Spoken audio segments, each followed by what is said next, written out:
이 말씀을 제가 봉독해 올리도록 합니다. 이 모든 충성된 일을 한 후에 아수르 왕 산헤립이 유다에 들어와서 견고한 성읍들을 향하여 진을 치고 쳐서 점령하고자 한지라. 히스기야가 산헤립이 예루살렘을 치러 온 것을 보고 그의 방백들과 용사들과 더불어 의논하고 성 밖의 모든 물 근원을 막고자 하매 그들이 돕더라. 이에 백성이 많이 모여 모든 물 근원과 땅으로 흘러가는 시내를 막고 이르되 어찌 아수르 왕들이 와서 많은 물을 얻게 하리요 하고 히스기야가 힘을 내어 무너진 모든 성벽을 보수하되 망대까지 높이 쌓고 또 외성을 쌓고 다윗성의 밀로를 견고하게 하고 무기와 방패를 많이 만들고 군대 지휘관들을 세워 백성을 거느리게 하고 성문 광장에서 자기 앞에 무리를 모으고 말로 위로하여 이르되 너희는 마음을 강하게 하며 담대히 하고 아수르 왕과 그를 따르는 온 무리로 말미암아 두려워하지 말며 놀라지 말라. 우리와 함께 하시는 이가 그와 함께 하는 자보다 크니 그와 함께 하는 자는 육신의 팔이요 우리와 함께 하시는 이는 우리의 하나님 여호와시라. 반드시 우리를 도우시고 우리를 대신하여 싸우시리라 하매 백성이 유다 왕 히스기야의 말로 말미암아 안심하니라. 아멘. 우리는 계속해서 히스기야의 행적에 대해서 나누고 있습니다. 히스기야는 정말로 하나님 앞에서 바르게 살았을 뿐만 아니라 중심으로 하나님을 사랑한 사람이었습니다. 그래서 자기도 하나님 앞에 예배를 잘 드렸을 뿐만 아니라 예배를 회복하고 또 제사장의 제도를 확실하게 재정비하여서 다른 백성들이 하나님을 잘 섬길 수 있도록 하나님 앞에 다시 예배를 회복할 수 있는 길을 열어준 것입니다. 그런데 그랬던 히스기야의 삶에 큰 환란이 나타납니다. 바로 신흥국, 강국 아수르가 쳐들어온 것입니다. 이런 아수르의 침공은 정말로 놀랍습니다. 왜 그렇습니까? 히스기야가 하나님 앞에서 최선을 다해서 충성하려고 노력을 했는데 하나님께서 이렇게 히스기야에게 환난을 내리셨기 때문입니다. 1절에서 그렇게 이야기하잖아요. 이 모든 충성된 일을 한 후에 아수르 왕 산헤립이 유다에 들어와서, 그러니까 하나님 앞에 히스기야는 충성을 다했는데 하나님께서 어떻게 이렇게 히스기야에게 환난을 내리실 수 있단 말입니까? 이런 장면들을 보면서 여러 사람들은 각자 자기만의 다른 생각을 할 것입니다. 어떤 사람들은 히스기야에게 이런 일들이 닥치는 것을 보면 아마도 히스기야가 그래도 무언가 잘못을 하고 있기 때문이 아니었느냐, 이렇게 히스기야를 나무라는 사람들도 있을 것입니다. 그러나 반대로 어떤 사람들은 하나님 왜 의로운 히스기야에게 이렇게 고난을 주십니까? 하면서 히스기야를 두둔하고 하나님 앞에 비난과 불평의 화살을 돌리는 사람들도 있을 것입니다. 하지만 이 장면에서는 히스기야가 잘못한 것도 없고요, 또 하나님께서 잘못하신 것은 더더욱 없는 것입니다. 그렇다면 하나님께서는 왜 히스기야에게 이런 고난을 주신단 말입니까? 그것은 바로 히스기야의 믿음의 성숙을 위한 것이었기 때문이라는 것입니다.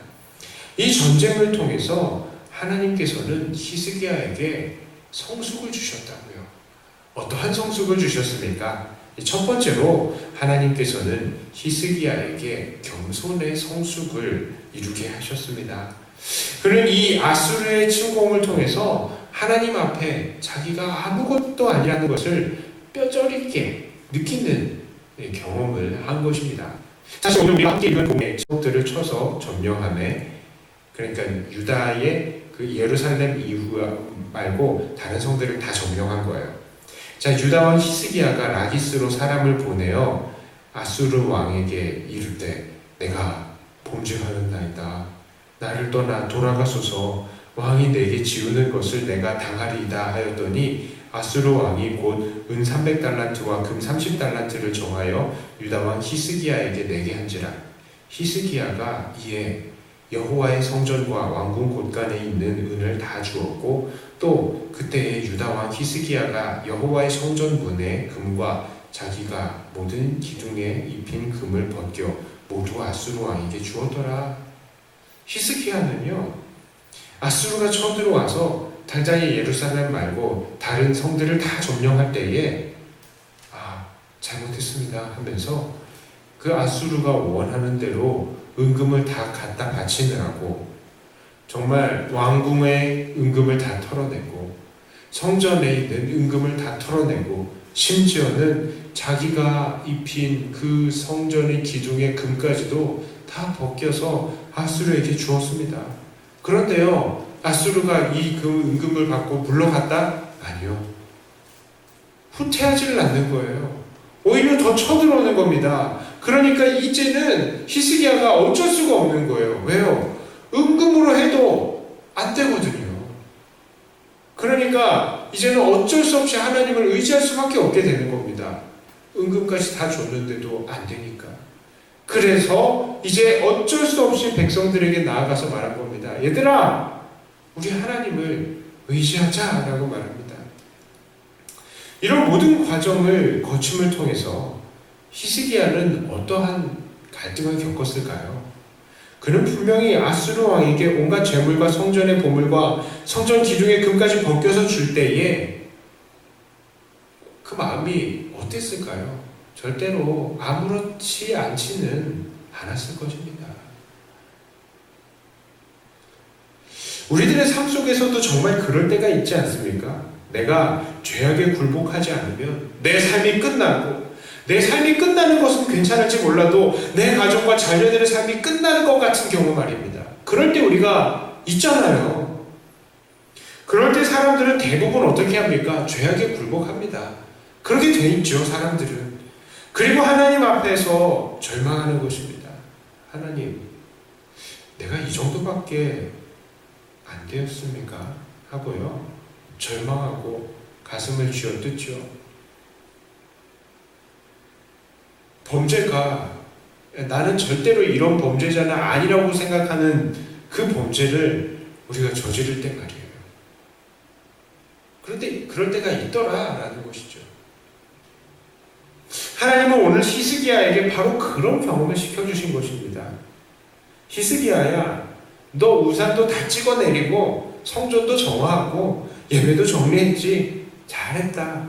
하지만 너 진짜 네가 어떤 존재인지 아니?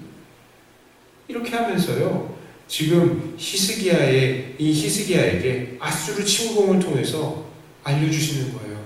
너는 이런 존재야. 너는 제일 코너로 몰리면 결국에는 나의 영광보다 네 목숨을 더 사랑하는 존재야. 하나님께서는 그 아수르의 침공을 통해서 히스기야의 이 바닥을 보여주신 겁니다. 그 믿음의 바닥을 보여주셨어요. 히스기야는 어떤 존재입니까? 그렇습니다. 단 한순간도 하나님의 은혜가 없이는 살 수가 없었던 존재라는 거예요. 히스기야는 그거를 발견을 한 것입니다. 하나님, 나는 내 힘으로는 아무것도 할 수 없는 존재입니다. 그 바닥을 전쟁을 통해서 보여주셨다고요. 두 번째로요, 하나님께서는 히스기야에게 그럼에도 불구하고 하나님을 의지하는 성숙을 가르치셨습니다. 어떤 방법으로 말입니까? 하나님께서는 히스기야가 어쩔 수 없이 다시 하나님을 의지할 수밖에 없도록 모든 환경을 몰아가셨습니다. 히스기야가 성전의 모든 은금을 다 내어주셨지만 아수르는 그래도 그 공격을 멈추지를 않았습니다. 그래서 결국 히스기야에게는 하나님밖에는 이제 의지할 바가 없게 만들어져 버린 것이죠. 그래서 히스기야는 다시 하나님을 찾고 하나님께 나아갑니다. 이것은 마치 좋다고 하는 약들을 다 써보았지만 그래도 아무런 차도가 없어서, 병을 고칠 수가 없어서 하나님 앞에 나와서 엎드리는 환자와도 같은 것입니다. 히스기야는 하나님의 강권적인 인도하심으로 다시 한번 하나님께 나아갔으며 그 백성들을 격려하여서 하나님을 의지하라고 하고 있는 것입니다. 이렇게 하나님 앞에 나아갈 때에 히스기야의 심정은 어땠을까요? 진짜 면목이 없죠. 진짜 면목이 없는 것입니다. 이미 자기가 하나님의 성전의 은과 금 그 다 빼돌리고 또 그 기둥의 금까지도 다 벗겨서 아수르에게 줘버렸는데 그 하나님께 다시 나가야 한다니 말입니다.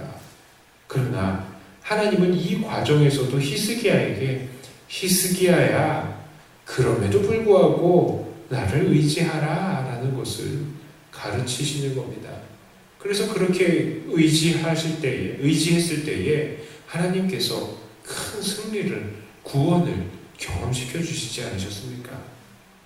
자, 이 본문의 히스기야에게 고난을 통해서 이 성숙을 가르쳐 주시는 하나님, 오늘도요 우리에게 이러한 성숙을 가르치십니다. 바로 겸손의 성숙과 그럼에도 불구하고 하나님을 의지하는 성숙을 말입니다.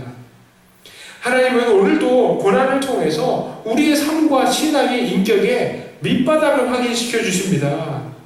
많은 시험을 통해서요, 내가 이 정도 신앙밖에 되지 않는구나 라는 사실을 뼈저리게 느끼게 하죠. 그러나 거기에서 머무르고 이제 나 어떻게 하지? 이렇게 하나님께서는 우리를 내버려 두시는 것이 아니라요, 결국에는 우리를 다시 한번 그럼에도 불구하고 하나님을 의지하고 하나님께 나아가도록 만드시는 것 아니겠습니까?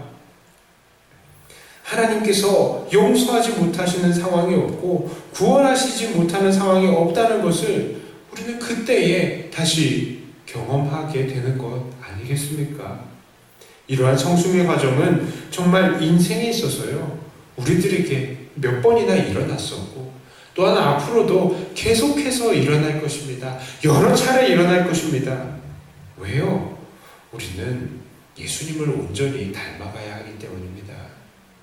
그러므로 오늘도 우리의 성숙을 위해서 베푸시는 하나님의 고난들, 우리가 그 고난들을 우리는 감사함으로 지나가시면서 우리는 더욱더 겸손의 삶을 이루어야 할 것이고 또한 더욱 하나님을 의지해서 그럼에도 불구하고 하나님께 나아갈 수 있는 우리들이 되어야 할 것입니다. 시험은 언제나 옵니다. 우리가 하나님 앞에 의로워도 옵니다. 그러나 이 모든 과정을 통하여서 우리는 더욱더 겸손해질 것이고 우리는 더욱더 하나님을 의지하게 될 것입니다. 이렇게 하나님께서 주시는 시험들을 통하여서 더욱더 겸손함을 이루고 그럼에도 불구하고 하나님을 의지함을 더 배우며 주님께 더욱더 가까이 가고 예수님을 닮아가시는 저와 여러분들이 다 되시기를 주님의 이름으로 축복합니다. 기도합니다. 하나님 아버지, 우리는 너무나 연약한 존재들입니다. 우리가 하나님 앞에 의로움을 이룬다고 해서 많은 잘한 것들을 이룬다 해서 그것이 하나님께 결코 자랑거리가 될 수 없다는 것을 우리가 다시 한번 고백을 합니다. 하나님, 시험들을 통하여서 하나님은 우리가 어떠한 존재인지 우리의 신앙에, 우리의 인격의 수준의 바닥을 보게 하시고 또 그 가운데에서 하나님 앞에 더 겸손하게 하심을 또 우리는 고백합니다. 그러나 그럴 때마다 하나님은 우리를 그 자리에 내버려 두지 않으시고 다시 하나님을 의지하게 하시는 것을 압니다.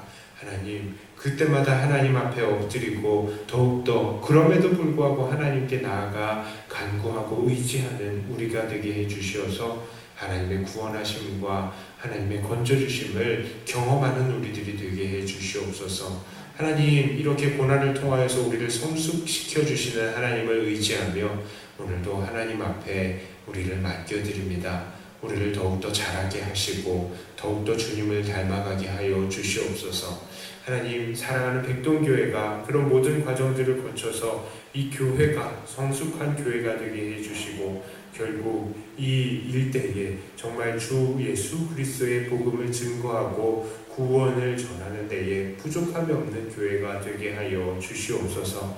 오늘은 주일입니다. 오늘 한 날이 아버지 하나님 앞에 온전히 기쁨이 되는 한 날이 되게 하여 주시고, 우리 성도님들 함께 예배드릴 때에 주 예수 은혜 안에서 정말 해마다 새로워지는 우리 귀한 주님의 일꾼들 다 되게 하여 주시옵소서. 감사드리며 우리 주 예수님 이름으로 간절히 기도드리옵나이다. 아멘.